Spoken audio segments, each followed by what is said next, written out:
Hello and welcome to the All 12 Signs video series for Pluto's final ingress in the sign of Capricorn in our lifetime. My name's Chloe. I work with card divination, astrology, and I channel multi-dimensional energies through my body, both in the form of physical and vocal light language. This brings in healing, attunement, and activation codes to the messages that come through in this reading. So I'm reading for Gemini. Let us begin. Gemini rising. How you doing, Gemini? So I read for the rising signs. So for those of you who have Gemini elsewhere in your natal chart, look to the house that it falls in, the themes of that house. And you want to apply those themes as well as all the meaning you've got going on in the sign of Gemini to the messages that come through in these readings, because it will be as if that Gemini energy, wherever it falls in your natal chart, has now energetically moved to the first house. So when I break down the astrology for the rising sign, it will still link in. You just got to add on your own natal chart meaning on top of it. Just want to let you know there is a competition going at the moment, all the details of which are in the description box. There are 3 mini readings up for grabs. Ituela die lema oto shelema die tianima. Ot I shelimoto fiala. Sorry, when they're messing around with the cards, I have to sort of shut off my conscious mind. So there are 3 readings up for grabs. You can enter it as many times as you like. There's also a collective oracle reading for this transit. And this is where I also bring in the key themes of the astrology. And I try and tap into the most integrated and most expansive frequency of the transits, right? Transits can show up in many, many different layers.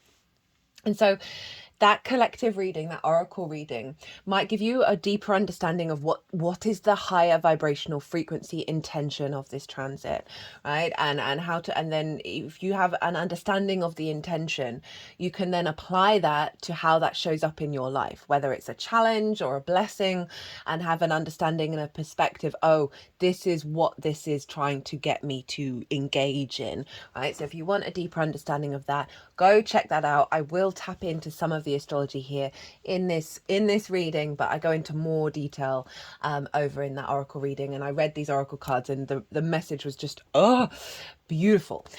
So let's get on with it. So Gemini rising, where is this happening for you? This final ingress, right? So since 2008, we've had Pluto bobbing along in the sign of Capricorn.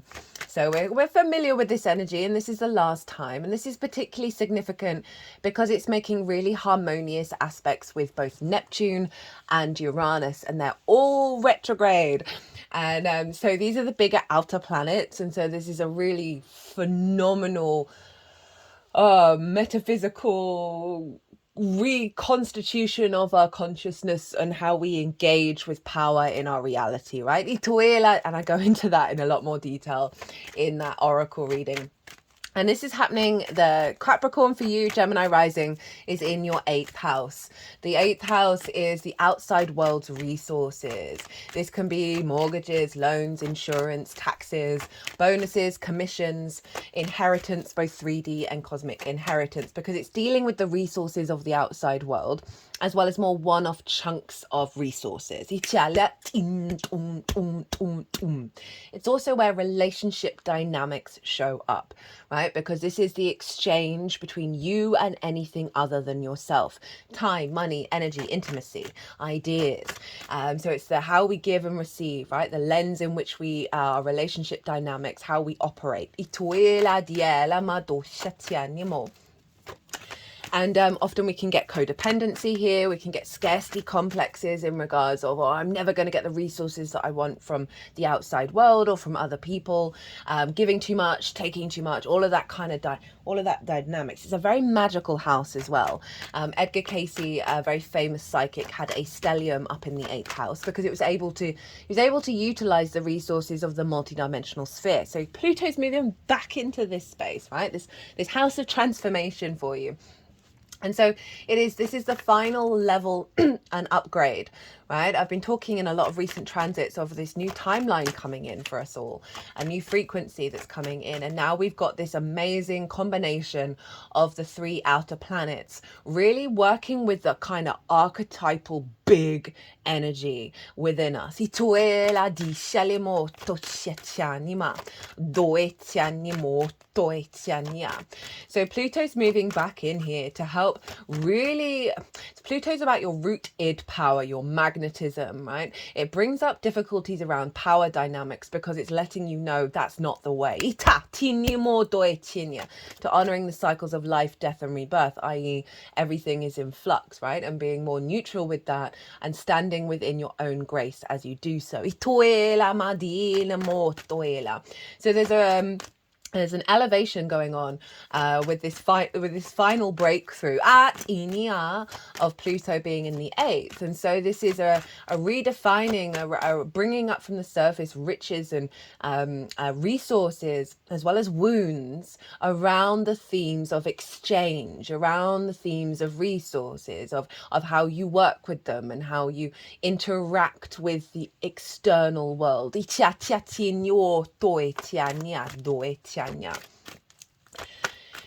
it's sextiling Neptune, and Neptune's also retrograde, and a sextile is an aspect of Venus.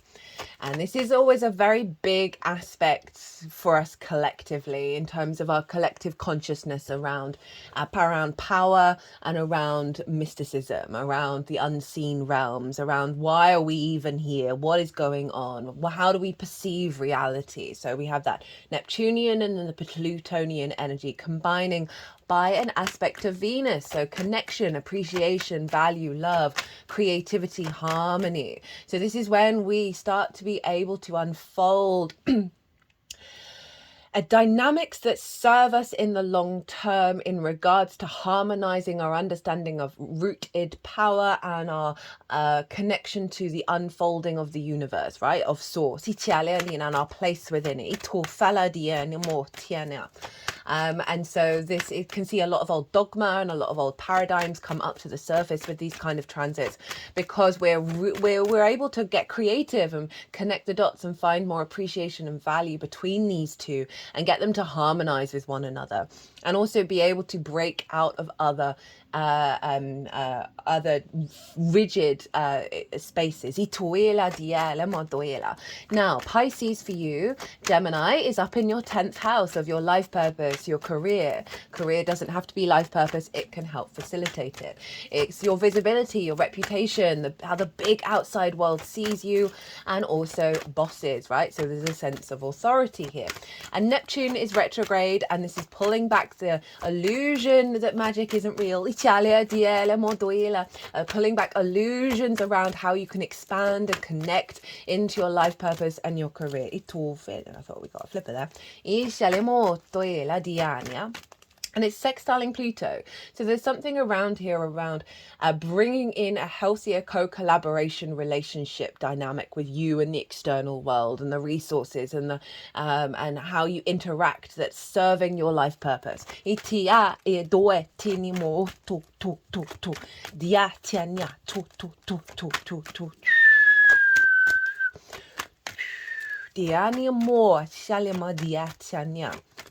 You know, Neptune is very able to tap into the multiverse, basically. And when all these planets are retrograde, so I often find retrogrades are realigning the inner world, right? Very yin, very observant. Right? We're in these earth water signs. It's just very yin. It's calling us to observe the unfolding. I've been getting this image of a lotus, the lotus expanding into the sun, right? The petals slowly unfolding. Is to not to rush this, is to not to jump to conclusions, to let your senses, your emotional body, your physical body unfold during this process. And know that there is a real big radical shift happening here. So Neptune and Pluto are trying to harmonize your perception around exchange and resources in regards to your life purpose and elevate that, right? And really recalibrate that into a frequency that is allowing your consciousness to expand into new possibilities beyond sort of, not Right, so often we can be really confident, but there's something inherent within us that feels like we don't deserve anything, right? It's the human condition in a nutshell. And so this whole formation, and I'll get to Uranus in a second, very much feels like an alignment to a outside of a matrix that has restricted our capacity to engage and receive and give in ways that is more tapping into that abundant energy of source without giving away your power, without closing off your mind, off your heart to possibilities because of old frameworks, right? You got to remember Pluto's also linked into the ancestors. And so we're with this combination, especially in Capricorn and Pisces, because they are collective signs. So we're dealing with bigger archetypal wounds, archetypal wisdom, that we're walking a tightrope between the healing and the expansion.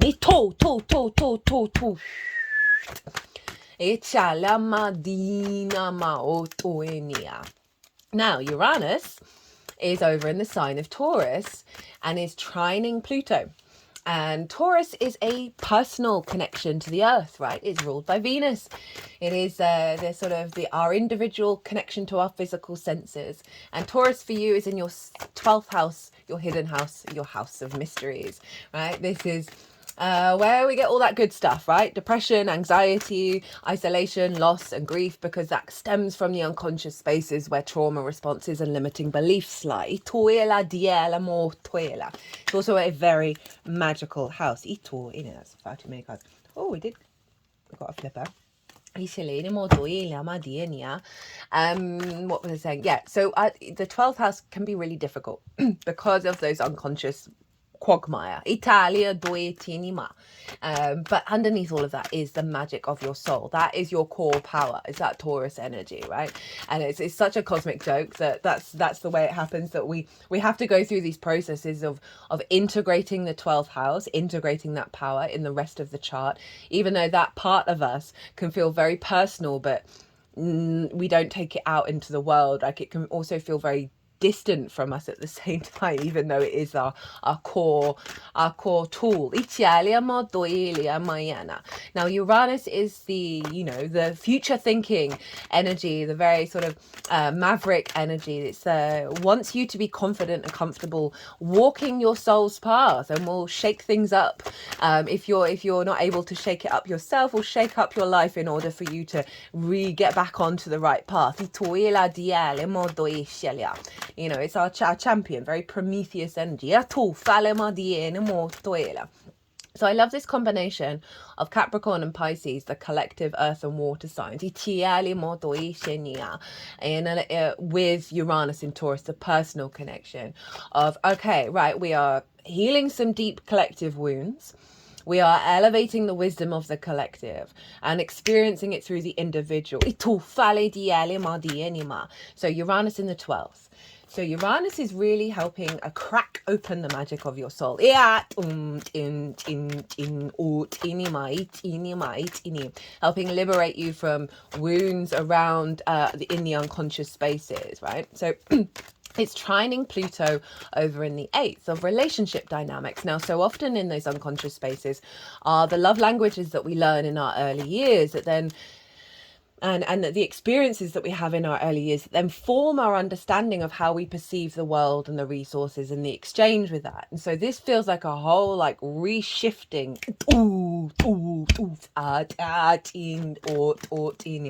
beyond the previous cycles and into something that is more fluid and expansive. So Uranus can see sudden moments.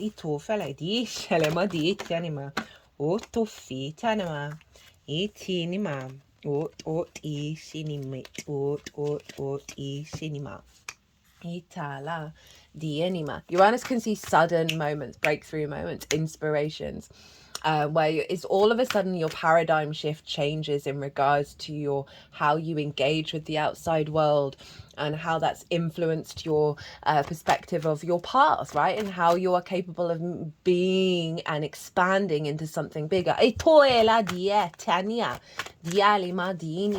Now that trine, it likes to bring things together in order to elevate and expand and bring wisdom. So there's a Pluto is transforming and magnetizing healthier relationships that aren't based on domination and subjugation, which it brings that up in order to highlight no, that's not the way.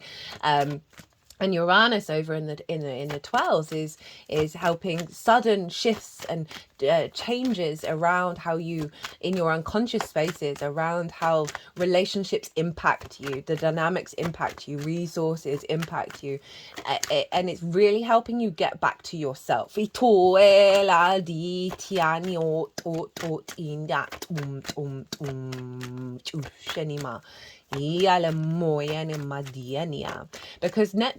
Uranus is also sextiling Neptune, so there's a harmonizing energy here between all of these three planets, where they're wanting you to be elevated and inspired and get creative and have more flow and connection between these three houses, right? The 12th, your magic of your soul, the wounds that you may have faced in the unconscious spaces, things that eureka moments that you have when you're in a state of meditation, in alignment with your life purpose, and how you engage with the outside world and how the outside world engages with you. So you're stepping into a new pathway that is bringing in a more expansive understanding of how you beyond the rational of how things can unfold, right? It's, as I said, very yin. It's about observing and letting things take their time before taking direct action. It's about cultivation of a new energy that is in your physical body, in your water body, your emotions. So we're really getting a lot of support here in terms of facilitating the 3D experience in terms of a longer term, more galactic trajectory, right? Because those planets are more towards the Milky Way rather than the sun.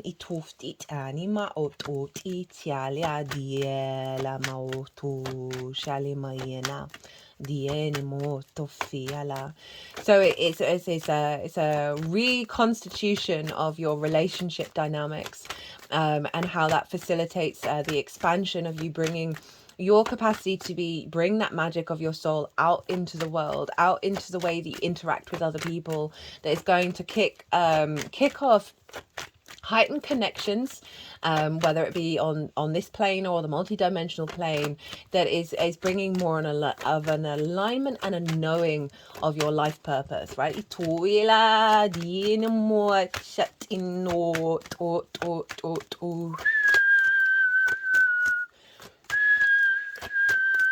Now Gemini,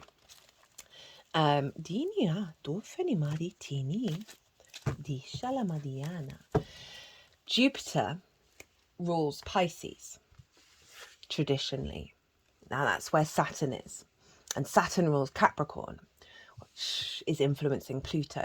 So Jupiter's over in your sign, right? Influencing how this unfolds. So there's something around your embodiment of self, right? The deeper wisdom that you're finding through the actions that you take, through your understanding of who you are, is really being elevated. That's drawing in a frequency of co-collaboration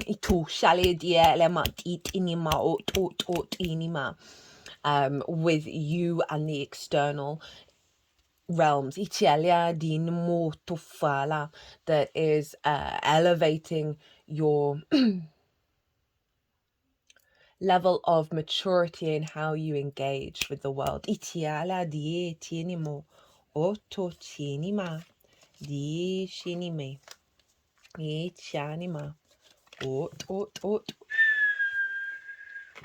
Right, let's get you an oracle card. Oracle card for my lovely Geminis. If you haven't checked out the Jupiter and Gemini transit series, I thoroughly recommend it. You're not going to have Jupiter in your sign for another 12 years, to see what kind of energy's around and how to amplify it. That transits, they're all in their own playlist.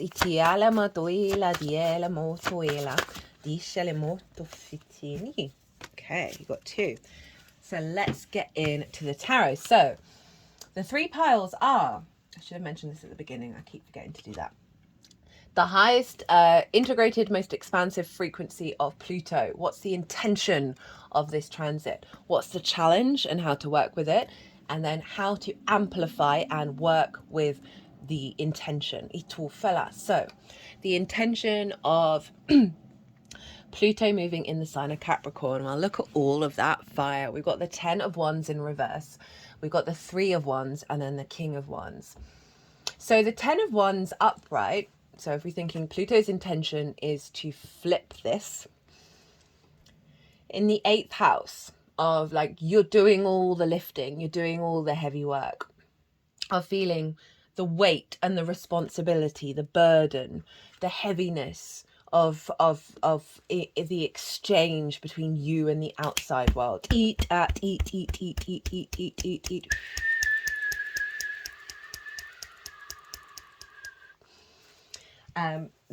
this is coming in the reverse because this is quite a solo figure. It's a level of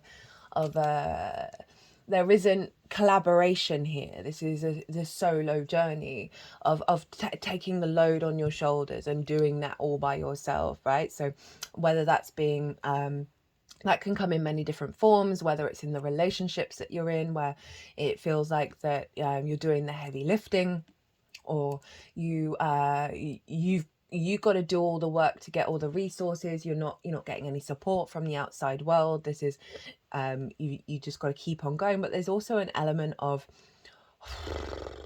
it's a tiresome energy, right? It's like it's just the daily grind, because this figure can't even see that it's a beautiful day. So it's our perspective of how we engage with the world, of seeing like you're like Atlas with the world on your back, of having to carry that all, rather than the lightness, rather than a movement, in regards to how you engage with the outside world and your expectations of the resources, that perhaps it's always going to be this energy.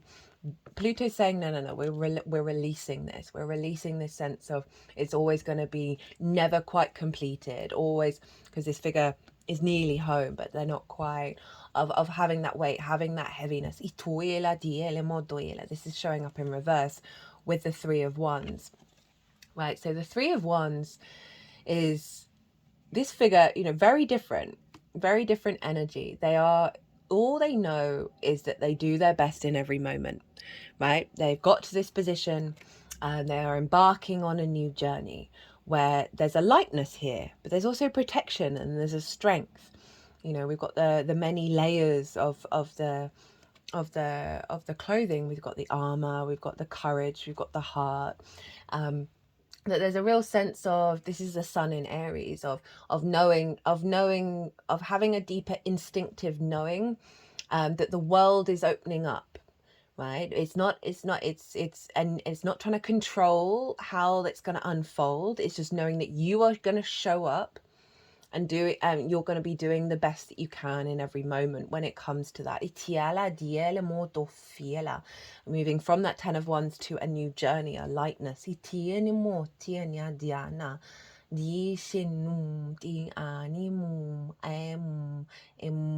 Your passions, your drive, your creativity, right, with all of this fire energy. Because then we've got the King of Wands, is that Pluto is instilling an instinct within you that is bringing about a sense of movement and a sense of lightness with your past, right? Because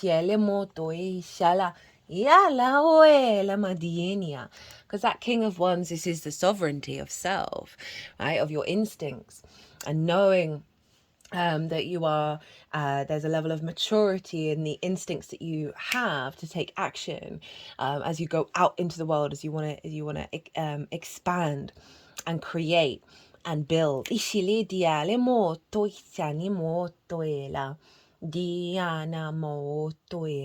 So I love that we go from we've got the 10 of Wands in reverse, the 3 of Wands, of the sort of, I'm feeling good about myself, I'm feeling confident, and then the King showing up and saying, of a real doubling down of like knowing that you've got this, right? That The Pluto is recalibrated. Think of Uranus over in the 12th of your unconscious responses, right? That are in the body, that are in your water body. It's so interesting that all this fires come up.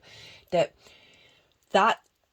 can dictate our instincts. So you're having a shift here in the physical and emotional parts of self that is clearing a path for your instincts to be very in alignment with the actions that serve your transformative journey, right? Your passions, your desires, with that King of Wands. That there's like a clearing out here where you're just going to be more streamlined in the way that you engage, in the sense of that reciprocity with the outside world, with and the exchange that's going to have an influence on your life purpose, right? Because Uranus over in the 12th is helping break down some of those structures with Pluto. They're combining forces around restrictions of you being very confident within yourself. Like the king is, very mature, very sovereign. It is. There's a power there that's coming in that is based off of a level of you doing your best, right? It's not cocky. It's just like you knowing, okay, I'm here, I'm present, and I'm going to work with this. So the challenge and how to work with it with this transit. We have the Three of Pentacles in reverse, the Fool, and the Eight of Wands. So the challenge is kind of what I've been talking about. This is about collaboration as well as mastery of self. They're all working together to build something beautiful and long lasting.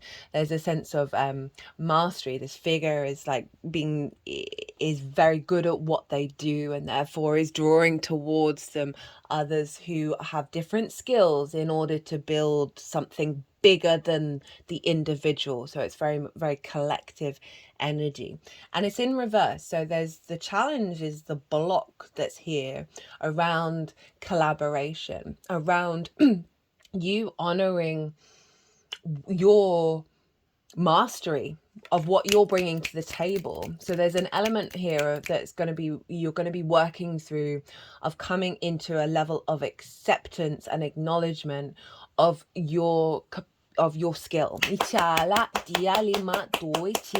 and the ease in which you apply that, and have faith in it, and knowing in it, because this is the challenge that's going to be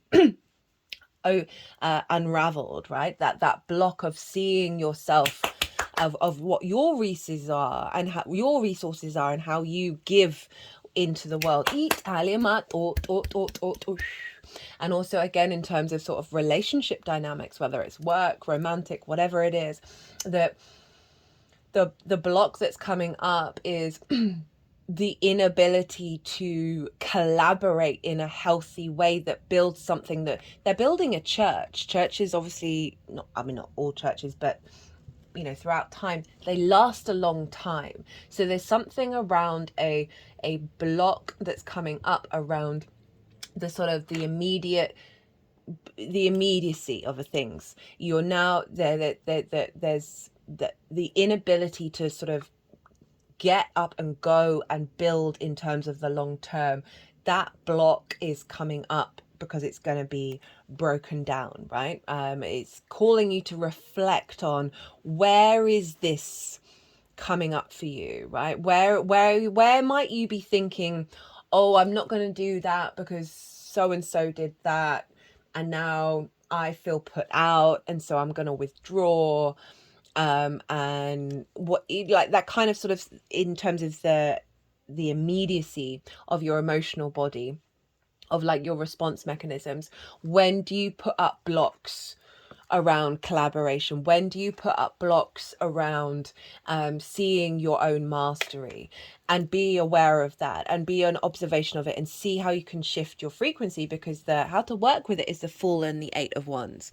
Now the Fool is like, let's go into this let's go in with a new perspective. The Fool looks at the world from a place of curiosity, rather than, oh, that happened in the past, that happened, that and that and that, right? This is a whole fresh new mindset of engagement. It's calling you to be more heart orientated, to be more open, and be more curious about how to navigate relationship dynamics, to navigate resources, your perspective around receiving, right? The Fool sees the good, the bad, the beautiful, the ugly, the challenges, the flow, as just the wonder of existence, right? So it's the perspective around how we view what is before us. And that chest is really fast forward, so the heart is really far forward, of really sort of, it's just calling to say, okay, right, yeah, that may have happened 5 million times before, but I want to, like, it's calling you to step into an openness of, okay, how can I look at this in a different way? How can I be curious about the situation, rather than making assumptions based on how it happened before? This is saying, no, there's a fresh energy. Ito itania. And then we have the Eight of Wands. And the Eight of Wands, this is all about alignment. This is, so to work with this is Mercury in Sagittarius. So Sagittarius is opposite your sign, Gemini, and that's the house of the other, right? So that's the one-on-one important relationships in your life. And this is all about communication, like the flow. There's something about calling, about being more by stepping into the Fool space, and being more open. It's gonna there's going to be impulses to communicate in ways with the other. This can be source, business partner, clients, friends, whatever it is. There's calling for, there's clearly messages that need to come out during this process.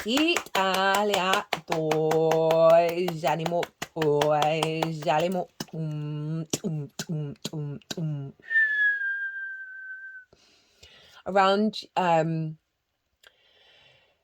yeah, just get it, just getting out of a jaded framework, and acknowledging that there are other ways of engaging with the other. And the more that you're sort of open to that, the more there are going to be fast alignments that are going to help facilitate flipping this in the upright, right? We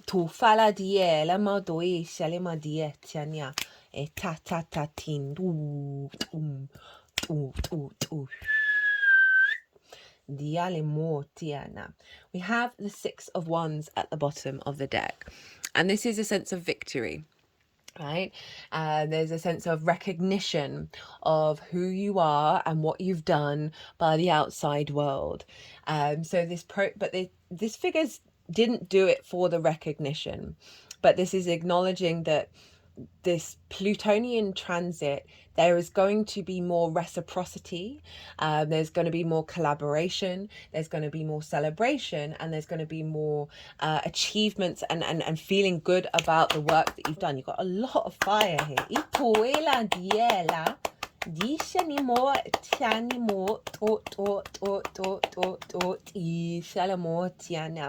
So that's building on the confidence that's coming through with that King of Wands, and the openness of, like, just keep trying different ways of keep being, it's all yin, right? So be in observation of the instinctive responses and observe whether they bring about warmth or coolness, whether they bring collaboration or butting heads, because this is saying that, because this is figures done the hard work, that it is going to involve you being playful and curious in your exploration of what's coming through and trying new things. And it's going to be worth it. It's going to be worth the effort of observing your responses and seeing where there are restrictions that are linked into collective wounds that have blocked your ability to be fully in alignment. Right, so how to amplify this energy? We have the Five of Swords, the the Five of Wands, the Six of Swords, the Page of Wands, and the Ace of Cups. So to amplify this energy, okay, I'm getting I'm getting two messages come from this. This is being in observance where there is chaotic friction, where there's conflict. It's not like the Five of Swords where it's like, I want to win and everyone must lose. They're all just sort of having a bit of a dust off here. But there's movement, there's no momentum. It's quite chaotic. But nothing's getting further forward, right? So this is calling you to be in observation of when this shows up.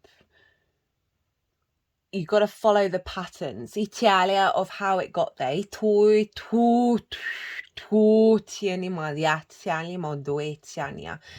this is going to help you connect to I mean, it's so much fire, Gemini, so much fire. This is really recalibrating your instincts.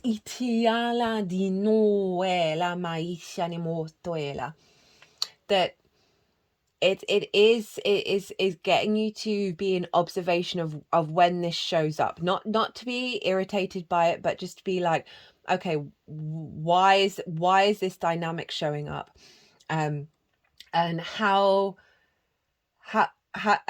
can I understand why I am responding in the way that I am responding? Is there a way of stepping outside of this Five of Wands? Because we then have it with the Six of Swords. And the Six of Swords is about moving away from difficult waters into calmer waters, and only taking the core perspectives that are going to serve you in the new landscape, not the discord, not the old framework. So this is acknowledging that there is going to stuff's going to bubble up, but it's a playground for you to figure out what these core perspectives are. So there's maybe some certain dynamics that are going to go on throughout this transit that are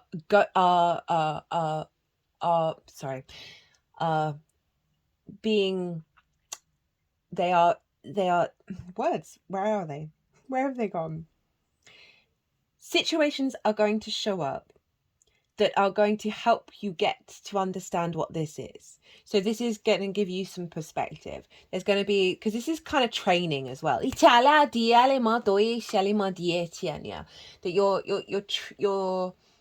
there are going to be certain circumstances and scenarios that crop up that are giving you more clarity about what you actually want to embody. So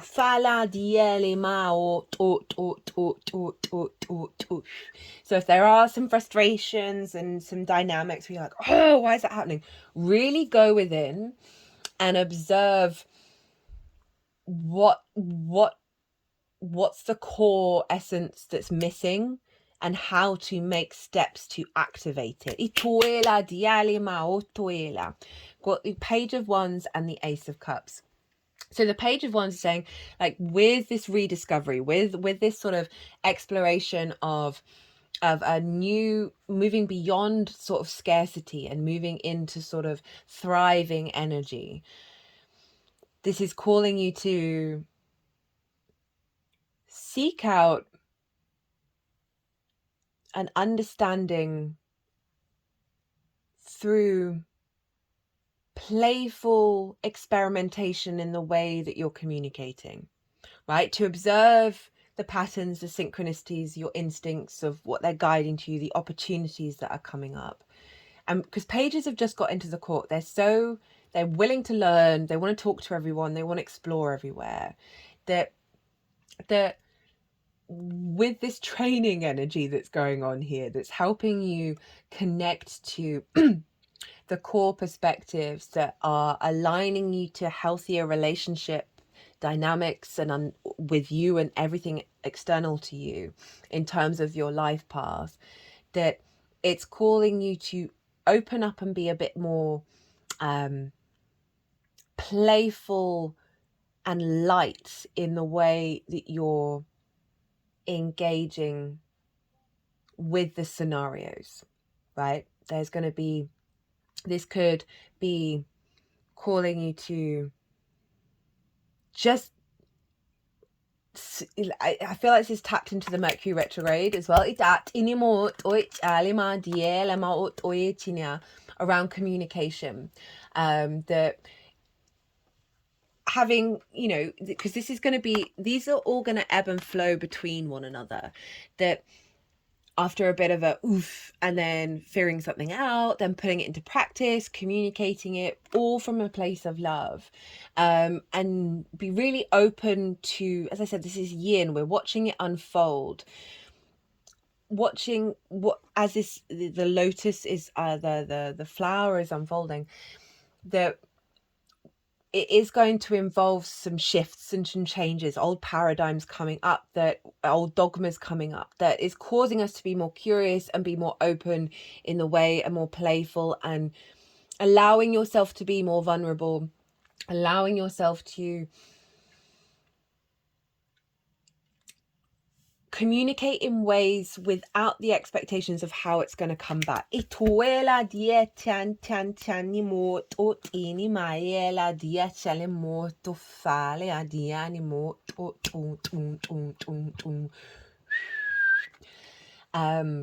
With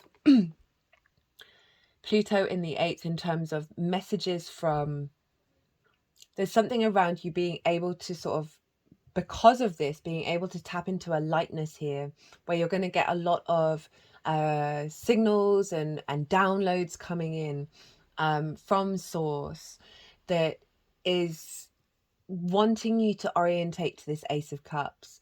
And I'm feeling that with the 12th house, with where Uranus is, that there's some old conflicts, old paradigms cropping up, that you're going to be navigating here, but keep in the Page of Wands of being really just curious and open. Remember that Fool as well. Fool and Pages are very similar in their energy, that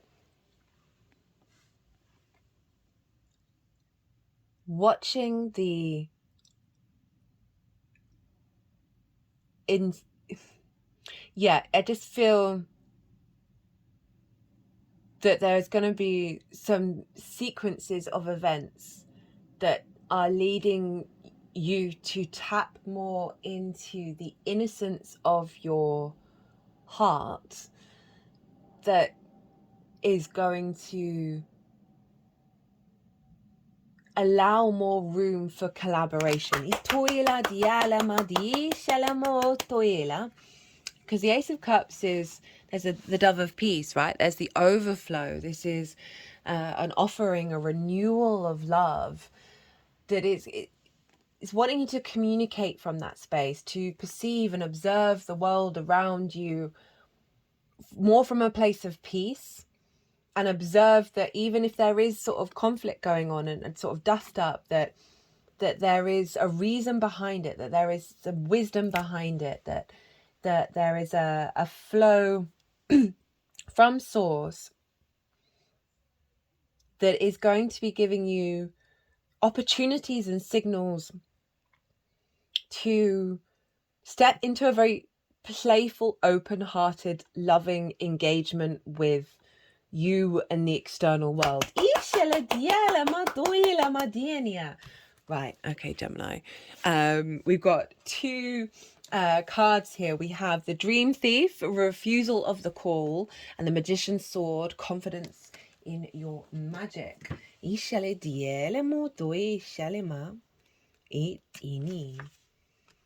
Rejection of the path of fulfillment, refusal of the call.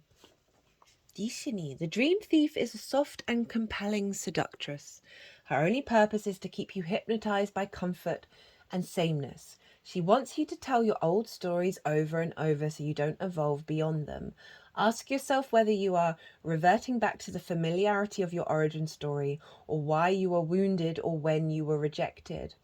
Do you talk about how your family molded you as a child without also acknowledging that you've already become somebody else? Teaching from an old wound will never allow you a new adventure. Instead, bring to mind how you've already changed, remembering that you have new stories to relay and build upon. Do you want to move beyond the barrier of glass you've placed between you and the horizon? You can, and it's not difficult. Answer the call to the new adventure and drop your resistance to sailing the uncharted seas of your potential. The winds will soothe and sing your dream thief to sleep so you can wake up and move forward. You are so much more than you know. Now is the time to express what has lain dormant. Your new adventure has already begun. Italima diela. So that's really interesting in terms of like the old, like there's going to be opportunities, right, that are going to provide you with the ability to traverse into a new storyline.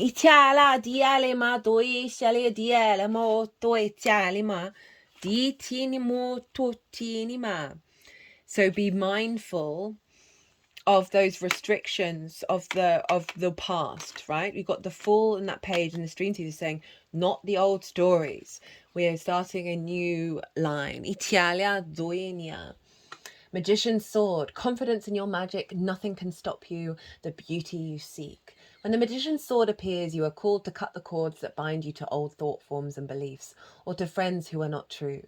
With the power of the Magician's Sword, nothing can stop you, hurt you, or turn you away from the beauty you seek or the goal you desire with all your heart. The sword is a tool, not a weapon, so make sure you wield it wisely for the greater good. Find the stuck places where you are kept tethered to a toxic person, a particular location, or a faulty thought or belief, and let the blade do its magic. You have a large endowment of magic available to you when you believe in miracles, but don't look to the heavens to grant your wish. Look within. Use the Magician's Sword to cut through limiting beliefs, and remember that all beliefs are limiting, and focus your intention in order to create what you wish. You have all the tools you need for the task at hand. You need only muster the wherewithal to deploy the resources you have. When the Magician's Sword appears, it is time to get moving. It's not a tool for contemplation, for gazing at the finely polished edge. It's an instrument calling for decisive action. And remember, the sword is alive with a wisdom you can summon to help you find the best course of action. Do not hesitate, act. So the power to act in this new timeline.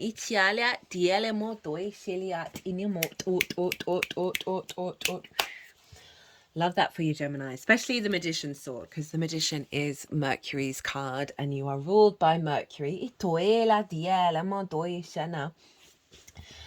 it's a centering around there's something around the instincts with all this fire that is being recalibrated so you can engage with the world and your perception and your understanding of reciprocity with the world in a way that serves your inner flame, your inner spark, rather than the old narratives of non-mastery, non-collaboration and conflict. Well, Gemini, I'm going to leave it at that. I hope you enjoyed this reading. If you did, do not forget to hit that like button. It brings me a lot of joy to see it resonated. Also, obviously, helps the algorithm.